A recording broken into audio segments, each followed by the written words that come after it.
हमारी लाडली बेटी पारिवारिक कहानी आपको अपनी सी लगेगी, क्योंकि हर परिवार में इस कहानी की तरह थोड़ी मनमुटाव, थोड़ी अनबन होती ही है। लेकिन मैं ये दिल से चाहूँगा कि हर परिवार में होने वाले मनमुटावों का अंत इस कहानी की तरह खुशियों से भरा हो।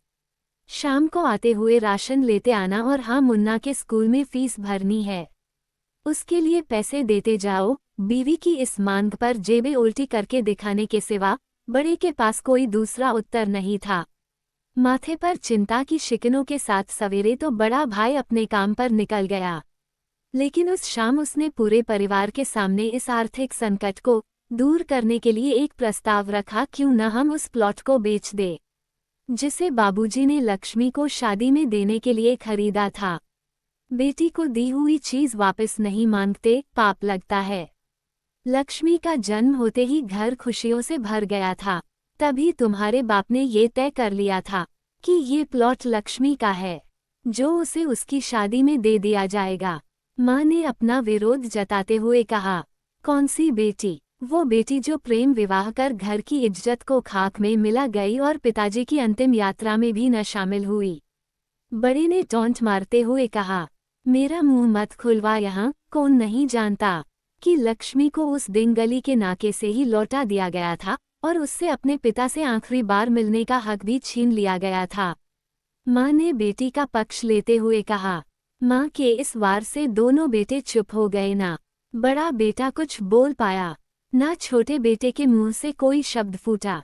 थोड़ी देर की शांति के बाद छोटा भाई बोला, प्लॉट बेच तो देंगे, पर क्या लक्ष्मी कागजात पर दस्तखत करेगी?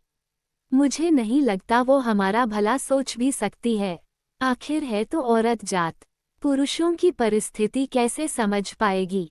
काफी वाद विवाद और सोच विचार के बाद सब इस बात पर सहमत हुए और पड़ोस के मोहल्ले की लक्ष्मी की दोस्त को बोलकर लक्ष्मी को घर आने का न्योता दे दिया गया। अगले दिन सुबह से गली के नाके पर खेल रहे बड़े भाई के लड़के की बुआ आ गई, बुआ आ गई की आवाज सुन घर वाले चौकन्ने हो गए। दोनों भाई मन में द्वेष और नफरत के साथ उसको कैसे घर में आने के लिए कहे, इसी दुविधा में थे। वो कहते हैं न, जरूरत के वक्त गधे को भी बाप बनाना पड़ता है। उसी कहावत के हिसाब से दोनों भाई बहने से बात करने के लिए तैयार हुए। दरवाजे पर जब बेटी और दामाद ने पूरे 7 साल बाद कदम रखा तो माँ की आंखें भर आई और दोनों को बड़े प्यार से घर के अंदर लेकर आई। बेटी और दामाद भी माँ का इतना स्नेह देखकर भावविभोर हो गए। शाम को साथ में बैठे बेटी दोनों बेटों और दामाद के आगे हिचकिचाते हुए माँ ने ही प्लॉट का मुद्दा उठाया। लक्ष्मी को थोड़ा अंदेशा था कि कोई बड़ी बात होगी। लक्ष्मी उसी दिन से ये सोच रही थी कि ऐसी क्या बात हो सकती है कि जो खड़ूस भाई उसे बाप का मुंह भी दिखाने के खिलाफ थे, वो अचानक इतने कैसे पिघल गए।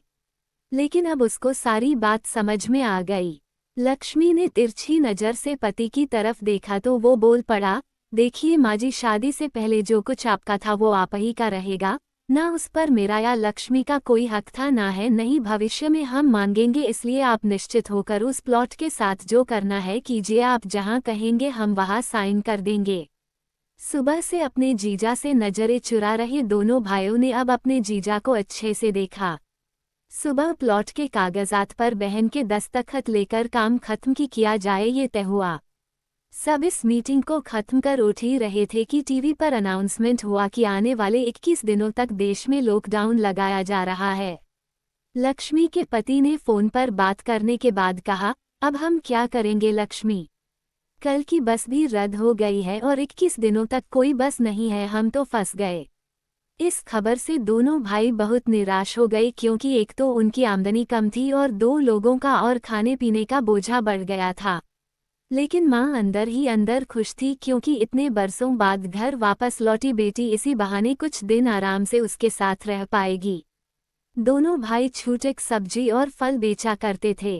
कुछ दिनों में ही लॉकडाउन के चलते और कोरोना वायरस के चलते लोगों ने उनसे सब्जियां और फल खरीदने बंद कर दिए। पहले से खराब उनकी आर्थिक स्थिति और ज्यादा खराब होने लगी और वह मन ही मन लक्ष्मी के कदमों को अशुभ मानने लगे।